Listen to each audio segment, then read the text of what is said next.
Da-da-da-da. And we're back. We are back. It has been a minute, boys. We have not recorded in it was June of last year.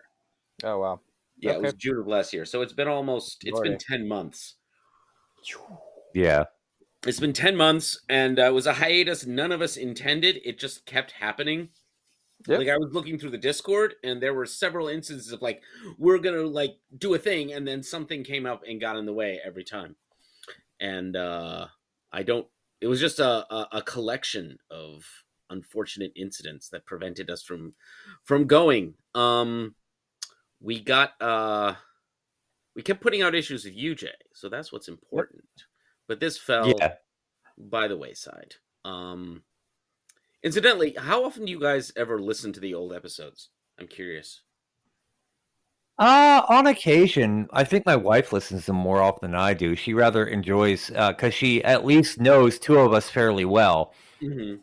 And for some strange reason, despite the fact she lives with me, she enjoys hearing my voice. I don't get That's it. That's sweet. That's sweet. That's a good wife right there.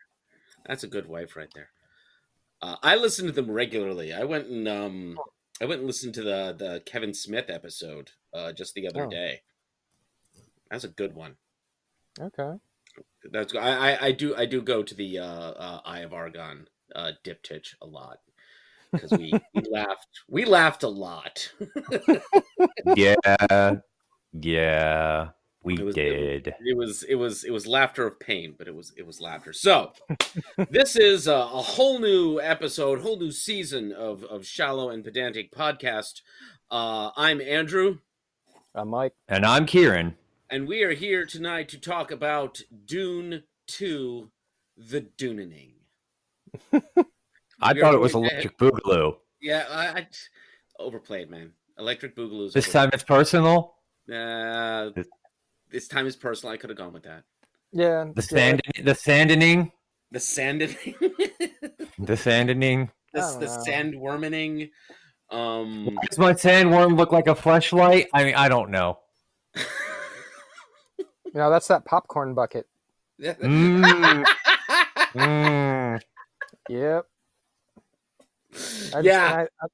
love that the Warner Brothers executive was like, well, we wouldn't have made it if we knew you were all going to be sickos. It was like, dude, when you make a product for the American, like, general populace, of course it's going to immediately be like lowest common denominator. If you can make something that looks perverse, people are going to take it that way. That's just going to be what happens. Look, I'm going to tell you, the first thing someone thought, they saw a hole with spines, like, I'm going to stick my junk in that. And they did. In their popcorn, and ruined their popcorn.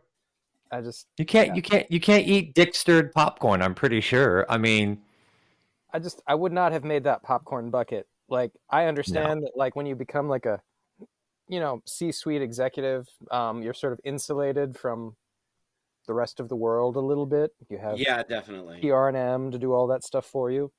But sometimes and no one had the courage in that meeting to be like, I'd like to show you a picture. Oh, that looks like our only our sandworm isn't a flashlight. What is that? That's called a flashlight, sir.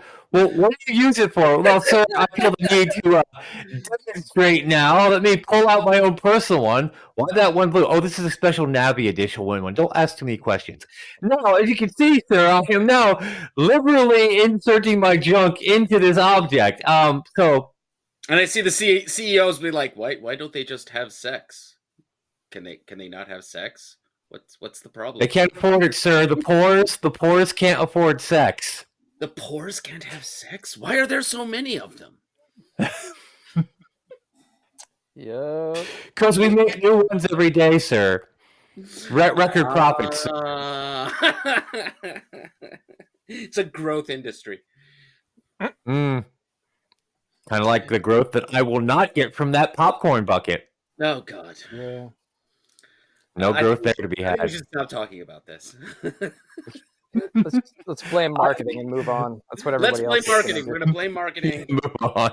There's a 3 martini lunch, and it never got corrected. Moving on. Yeah. Indeed. Surprised the number Indeed. of times you So, get fielded after that. so,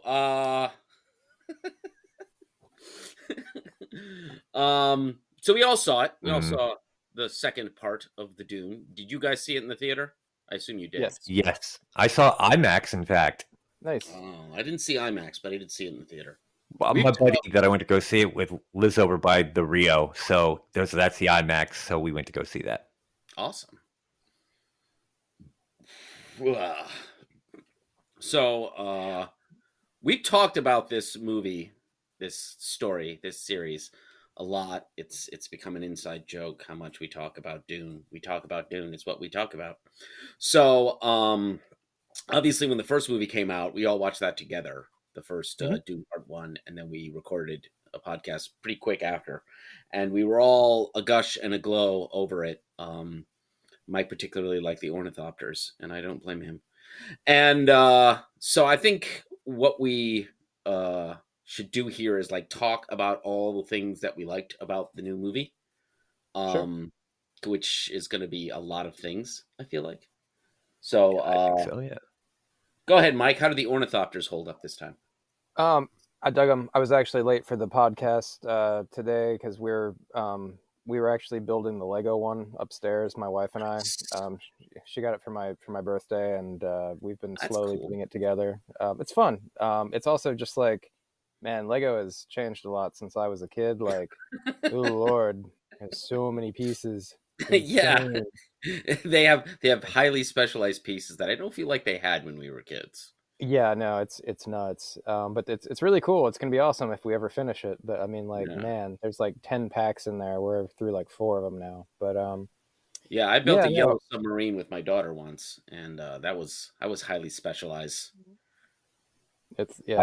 I built the Millennium Falcon that I'd gotten once on my own, and it stays completed in a box in my attic because I never ever I have nowhere to put it, but I'm not taking it apart because that took way too damn long to build. Absolutely. I dug the ship designs. They still held out, still held up really well. Visually the movie was just fantastic. Visually was amazing. It was so the Giddy Prime scenes were particularly well done with their high contrast, like oh, you mean on the Harkonnens? Yeah, Giddy Prime, the Harkonnen planet. The high contrast. I felt that really worked well. That was like color photography of a black and white world. Yeah, that worked quite well. It was really cool. Yeah, I dug that. Now, mind you, definitely some departures from the book, but to be expected. Yeah, we'll talk about that later because that's going to be a whole thing to talk about, and we've often talked about movies departing from books. Like Mike and I did a whole Shining episode about movies departing from books. You want us to get sued. But right now, I just want to talk about like all the awesome stuff. Christopher Walken, because I'm not gonna lie, while I was in that theater, I looked over at my friends. I'm like, and so your father gave me the signet ring, and I carried a chunk of metal in my ass for 15 years, and now it's yours, little Duke. Yeah. You did keep expecting Walken to do one of his famous Walkenisms. A very muted performance. He was kind of nice to see. Actually, he was kind of low key, and he didn't really like motivate up until the end when he had a really really interesting line to speak to. They definitely I really like how they leaned, as we discussed in the last movie, that they really leaned in kind of to the Middle Eastern and Islamic imagery in the first one, and that just continued into the second one. Mayhaps a bit stronger, in fact. Well, I felt all that is just fleshing out what's clearly in the book. I mean, Yeah, very clearly. a lot of the Fremen language just sounds like Arabic, and I think was built off of Arabic. Oh So yeah, like Maudib, that clearly sounds like some kind of sounds, Arabic thingamabob. yeah, it sounds like Mahdi. Yeah. Arabic term for some kind of returned Messiah. That was the dude in Sudan at the end of the 19th century, the Mahdi, who gave the British such a hard time. Of like, So does that mean the Harkonnen are space British? Maybe. If so, they lack the proper accents. I mean, they have possibly. a freaking Skarsgård playing Baron Harkonnen. So always a freaking Skarsgård up in there, man. Good God. Skarsgård's to the left of me, Skarsgård's to the right. Ugh. So many Skarsgårds. Getting in my Dune, messing with my crow, man. Skarsgårds. There are lots of good shots. There were lots of great things to look at. The nuclear explosion. I thought the that score triggers. was, the score was really on point. You had Hans Zimmer. There was a lot of the, sort of thrumming bass and then the horns and all of that, which is sort of trademark of his scores. But I thought it worked really well. Like the sound design was really good. I didn't think that where I saw it, all of the sound was really balanced. You could get all of the, the very quiet moments. You could hear everything, and then when you'd have something really loud or percussive or a barrage of missiles or something like that, you could still pick everything out. So I thought that the audio was really crisp all the way through, not just the score, but all of the sound design as well. It was really good. That is the advantage of seeing it in the theater. Movies are pretty much mixed for the theater and not for home entertainment, which is why when you watch something on Netflix, you have to turn the subtitles on. I watched a whole YouTube video about why we do that now, why we can't hear dialogue in movies at home, and it's because of the way stuff is mixed. It's mixed for 128 channels in a movie theater instead of your 5.1 Dolby and your back speakers on your thin ass TV. It's not mixed for that. So you need to get good home speakers if you want to understand dialogue. Well, and play it loud, like really loud. Yeah. Oh, and maybe have a really good stereo head that handles all that too. I have a Bose soundbar underneath my TV, and it makes a huge difference. I've got a surround system that I really only use when I'm watching movies. I don't use it watching YouTube, but I'll pop this baby on, and one of its neat features is it has a little microphone that you can put where you're sitting, and it will automatically adjust the sound for that spot. That's beautiful. And does it for you instead of trying to figure it out yourself. The damn thing's magic. It does a lot of neat sound crap I don't even barely use on it. And I only, like I said, only use it when I'm watching movies because it's otherwise kind of like, for just TV, it's too much. Yeah, and you really only need it for new movies. Movies from back in the day, you don't really need it for because they were mixed differently. Like you can watch Bringing Up Baby and you hear every line of dialogue crisp and clear. Also because they were enunciating. Because they were all trying to speak into a boom mic. Right. What's hanging above their head, like the dong of Damocles. Exactly. Nowadays, there's so many recording my things that actors feel like they can mumble, and they often do. So, are you talking out your ass? Why, yes, I am. I've got a microphone shoved right up there. Great, wonderful, fantastic. Ventriloquism. No, so that was Dune sounded great. I did not have any sound issues with Dune, unlike Oppenheimer, which was Christopher Nolan. He likes to shove noise on top of dialogue for some reason because he basically mixes movies for IMAX. We haven't done a podcast on Nolan yet, have we? We have not done a Nolan podcast. We need to do one of those. Put that on the list. The list. I'll put it on the list. We'll make it. We'll talk about Nolan. I can have Nolan opinions. Sure. We can all make fun of Tenet, and I've never even seen it. Oh hell, we can make fun of freaking Memento. I love Memento. It's a good movie, though. That's a great film. I love it too. I can still make fun of it. Oh sure. Dude, I love Transformers. You saw me do a whole episode roasting that shit. Yeah, no, that's true. Mostly focused You on the know, fan fiction, though. That was where yeah, most that's of your because ire went. well, that's where most of my ire is deserved because I do a lot of forgiveness for a 40-year-old franchise that I watched as a child. I mean, now Dune.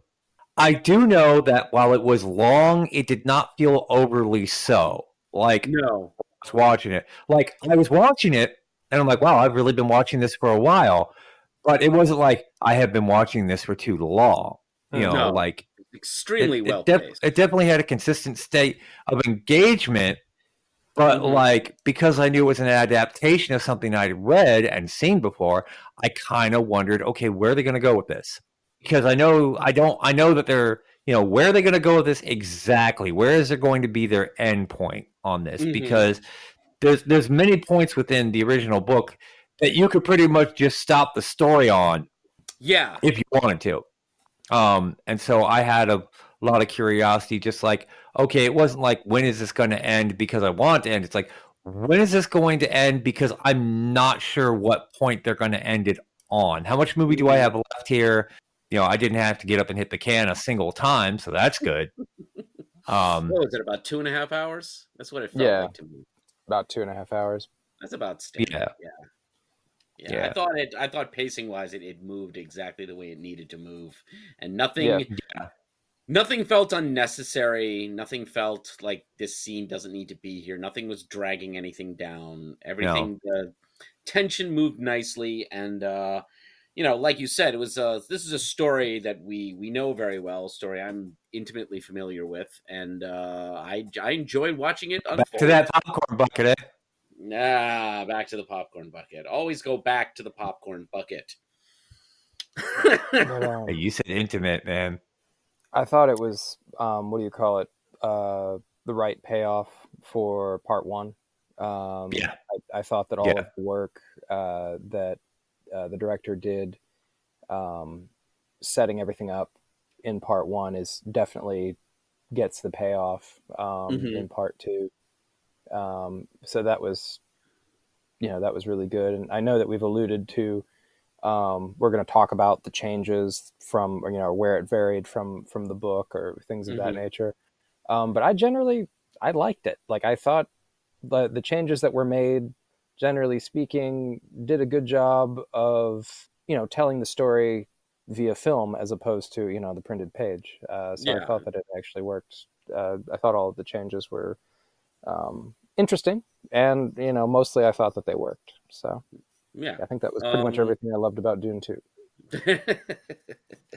it was nice seeing these things that existed in your mind be given life, in a sense that it felt like what was had always existed in your mind. You know what I mean? Like that was the Yeah, biggest problem with the Lynch film, was that this felt not like the book that I read, and I think a lot of people felt that way about it. This felt like a weird David Lynch Yeah, thing. there were a lot of weird Lynchian, what do you call it, yeah. idiosyncrasies that got inserted into the story. I will say that there is at least one way, and the one favorable, at least one of the favorable things about the Lynch version of the movie that this one also carries through on is Lynch's movie had a very atmospheric, lived-in feel to its universe, Hmm. and so did this, but in a different visual way entirely, with different visual language.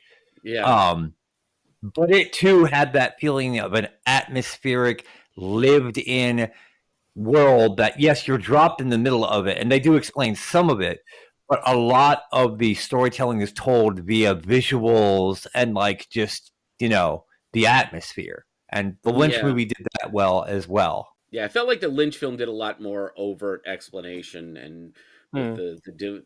the Villeneuve films, they're just kind of, you're just kind of dropped in, and you observe everything happening, and the dialogue between characters indirectly explains what's going on. So there are scenes that are not in the books because it's two characters having a conversation about what's going on that helps bring you in, like the whole conversation between Leto Atreides and his son at the graveyard of the Atreides on Caladan. That's not in the books. There's some dialogue ported over, but that scene exists to kind of like world build for the audience.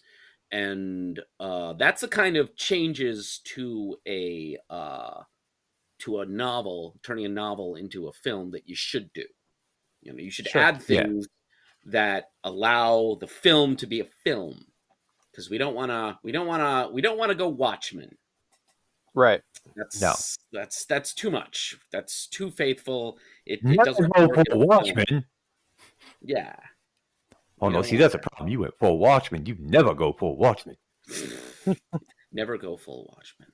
Never So go that's the full kind of changes that you should make, and mostly those kind of things, when you're watching something be adapted into a film, you have to expect those kind of truncations and added dialogue scenes and added creations. You don't want changes that feel weird or off-putting, like the whole thing in the Lynch film that bugged a lot of people was the weirding modules. Weird molecules, yeah, which I don't Yeah, remember which that is just in the book at all. But weaponizing. It's not in the book. That's not thing. Like, they talk about the weirding way of battle, but Lynch turns that into, like, comic book sound weapons, and they're yeah, incredibly silly. and And honestly, you don't really need that. You don't really need yeah. that in Dune, because Dune has plenty of mysticism and weirdness with just the Bene Gesserit and their weird ass powers and the Mhm. voice and all that shit. Like, Yeah. you've got that already in there. You don't need to like make some shit up. You don't need to bounce the particle graviton beam off the main deflector dish here. All right, you just No. The whole concept of Dune is Ubermensch. Humans have bred into themselves certain powers that current humans do not have, strictly through breeding and training. That's the whole point of the universe, and that has been bred up to this singularity that Paul Atreides is, and that's what drives the story. Is that he's a genetic messiah. though reluctantly one at that. Yeah, he doesn't want to be this thing. And he ends Well, up being this thing because he doesn't feel like he has a choice. and I liked what they did in part 2, where he doesn't really seem to buy it. And then he starts to go along with it, essentially, when it becomes convenient for him, or he realizes that they're just not going to to leave it alone. One of the things I enjoyed about part 2 was you sort of get the sense that if Paul could have his druthers, he would just basically become a Fremen, live a normal Fremen life, and just sort of fade into And harass Conan because, that's what you do. That's what Fremen do, right? There's a certain degree and a great tension in the character of Paul Atreides between his obligations and his desires, because he's a very young character in the novel and in the films as well, because Timothy Chalamet always looks young. So he's always like, there's a tension between what he is, what his obligations are to his family and to everything else, and what he really wants. And he doesn't really know what he wants, so his obligations end up taking over. He's Paul Atreides. He's born to be Paul Atreides, and the definition, where that comes to an end and where that decision is made in the books, is where he makes the decision to fight Phaedra Harkonnen. At the very moment of his triumph, when he's already won, and he calls out Phaedra Harkonnen among the Emperor's entourage and says, "You, me, knives, now." And Gurney Halleck's like, "You don't have to do this. I don't have to do this, but the Duke Paul must." So he kind of, I'm Paul Atreides. That's who I am. I'm Paul Atreides. And he's fine, and he's comfortable with that.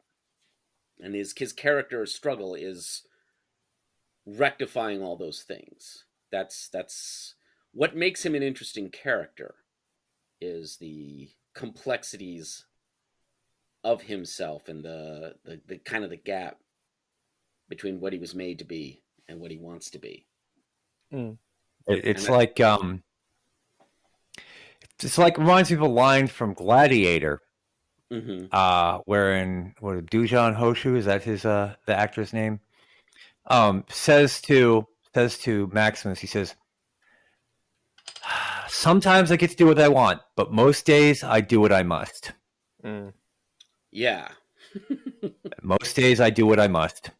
Yeah. And that's, there you go. And there's Paul. He's like, sometimes I can do what I want, but right now I got to do what I must. Yeah, and I think him running away into the Fremen makes a wonderful escape because he has to, and he gets to have a new name, and he gets to be a new person, but his new name and his new person is also dovetailing nicely to his other identity. Like, there is no identity he can embrace where he doesn't end up being what he was made to be.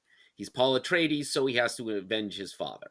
He's the Kwisatz Haderach, so he's going to become that genetic messiah, not just to the Fremen, but to the whole universe.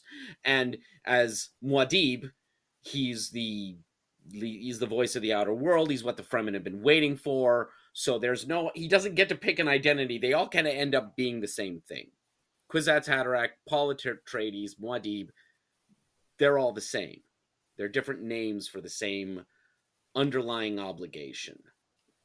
So he just kind of fits into that. I mean, I feel that he embraces it because he really has no choice to achieve his end goals, Yeah, exactly. Like, because it's not just his obligation to House Atreides as its Duke, and to Gurney and to his mother and to his unborn sister, but also his obligation to the Fremen. Yeah. That's very strong obligation because, I have to lead them now because I want them to have this better thing. Mm-hmm. I want them to live this, the way that they live. Yes, that's genuine and everything, but they're also affected by outside forces because of the spice, and they're always going to have to deal with that. Mm-hmm. So there's no way they'll ever be able to have a purely genuine existence as long as the spice exists, because everyone's going to be coming to this planet to take the spice. Like, yeah, as much as you would wish or hope that war could go on forever, it can't. You either drive the Harkonnen out or the Harkonnen drive you out. You don't stay in stasis forever. No. Your whole reality is you have to win, and in winning, you take over Dune, and in taking over Dune, you take over the universe. I mean, because you figure with the technology and all they had, they would eventually figure out how to get the spice off planet and get a worm off planet and put it somewhere else. And then they can just nuke Arrakis into a glass hole because they don't need it anymore. I think there's a whole set of subplots in other novels or attempts to do that very thing are alluded to, but they're never. They tried to in later books, and it never really works for some reason. Like, they even managed, from what I remember, they managed to get some of the worms off planet. They took them somewhere else, and they even got them to live or adapt or something, but then they just didn't. Yeah, it just didn't work. It just didn't work. Yeah, it wasn't the same. But yeah, no, I mean, ultimately, your choices are either have the Fremen eradicated as a people, because there's only one planet of Fremen, but there's a universe of other people that you can just keep throwing at the Fremen. Attrition is eventually going to get them, or you have the Fremen take over the universe, which Paul, as Emperor, pretty much is that. Yeah, that's exactly what he does. That's what he realizes. I think he has to do that because the reality is the Harkonnens are bastards and have no morals and are going to do whatever the hell they need to do. Not only are the Harkonnens, pure evil, almost mustache twirling, but the big reveal in the second half of the novel, and which is also supported here in the second film, is that the Emperor betrayed the Atreides. Yeah, the Emperor allowed this to happen because the Atreides were becoming too popular amongst the common people, and the Emperor couldn't allow it, so he turned against Leto Atreides, and that being the case, the Emperor is Paul's enemy. So the whole Empire is Paul's enemy, and the logic of that plays out. Yep. So it's really a story about almost about the illusion of choice. Paul wants to have a choice, but he doesn't have one. He doesn't really. He was made to be this thing, and he's going to be that thing. It's almost like he went to the Oracle of Delphi and it told him the prophecy regarding his life, and then he did everything he could to get away from it, and that just brought him right back to the prophecy from the Oracle of Delphi. It's that whole Oedipus thing, like, oh, well, I'm just going to leave where I am so I don't end up killing my father and doing what to my mom? Yeah, Ew, exactly. Oracle, you're kind of nasty. You're Yes, nasty, Oracle. I don't want to talk to you no more. You need to not be reading them fanfics no more. Okay. No, I don't like any of that. But what's he end up doing? Killing his father and mom. And you're yeah, like, exactly. God, my eyes, they come out. Ugh. Yeah, And then he's got his daughter with him, and Antigone's like, so, daughter, sister. God, that's messed up only in ancient Greece, or the Appalachians. But, it's that whole trying to run from your fate, and then at least in this sense that Paul could at least say he had the option to say, well, I'll just live as a Fremen and die as a Fremen and we'll all get wiped out. But, he's like, well, I could, but that wouldn't be serving the greater good or these people that I've come to love. I can't make that choice. That choice is not a choice. No, that's not a makeable choice for me. That's, it's a choice. It's just not a winning choice.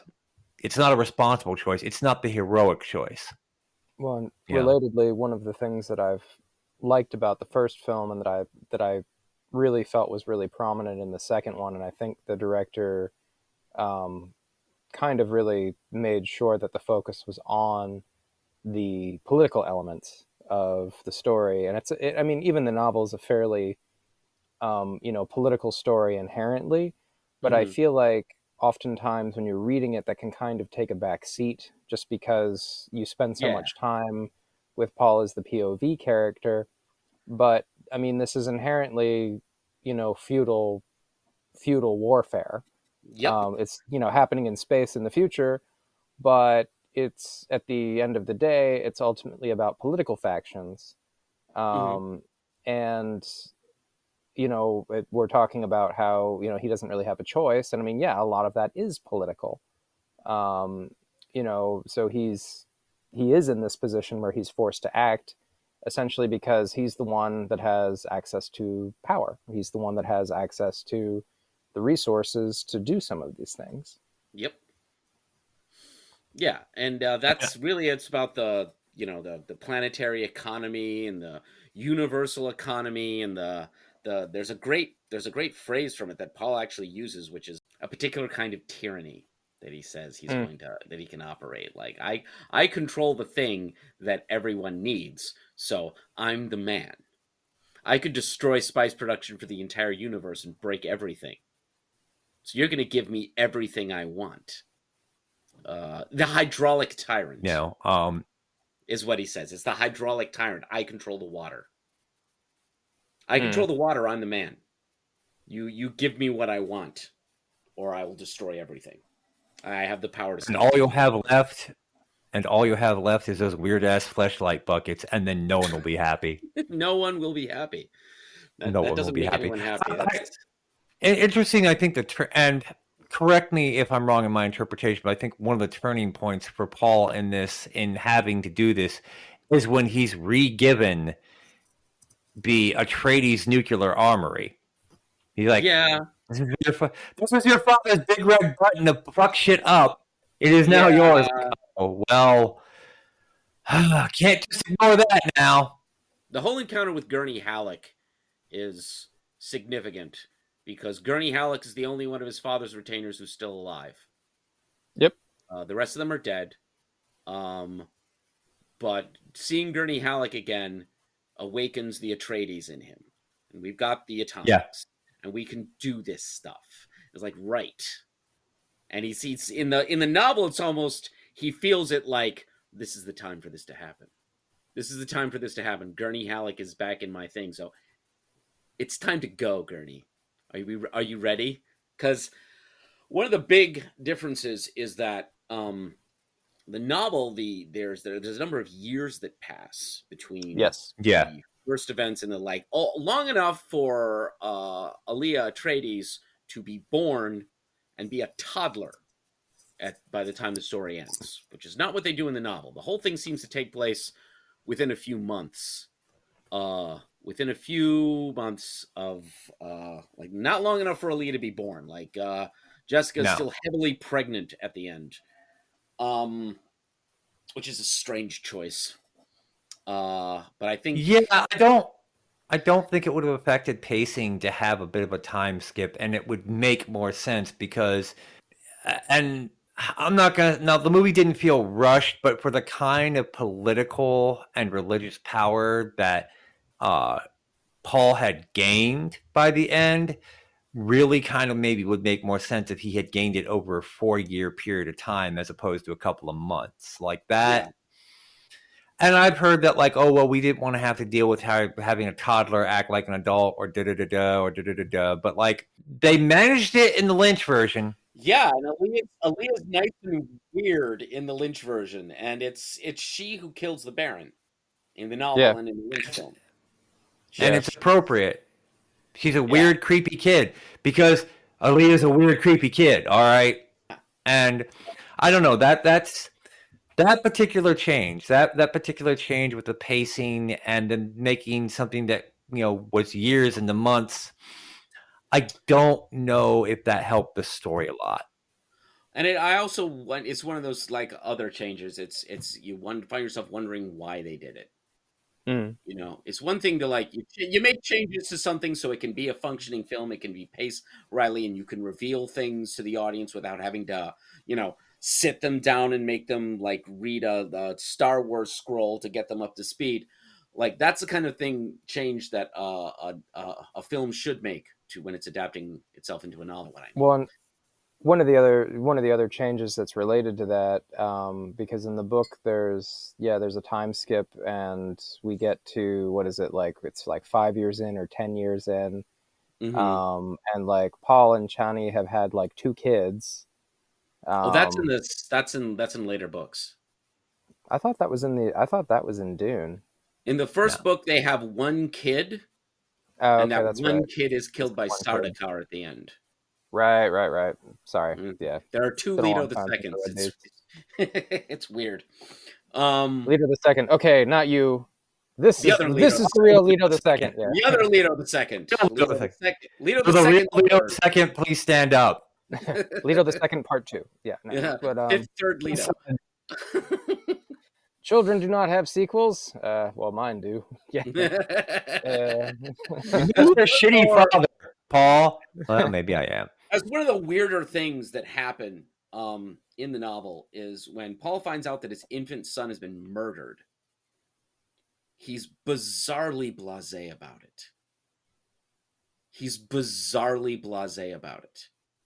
And he just goes to Chani and he says, there will be other children. It is Usul that promises this. I promise you there will be other children. And that's the last thing he says about his murdered child. However, and Yes. I can see how that would work. By that point, he has been a Fremen for 4 or 5 years, right? Sure. The Fremen are very pragmatic about death. They have to be. Mm-hmm.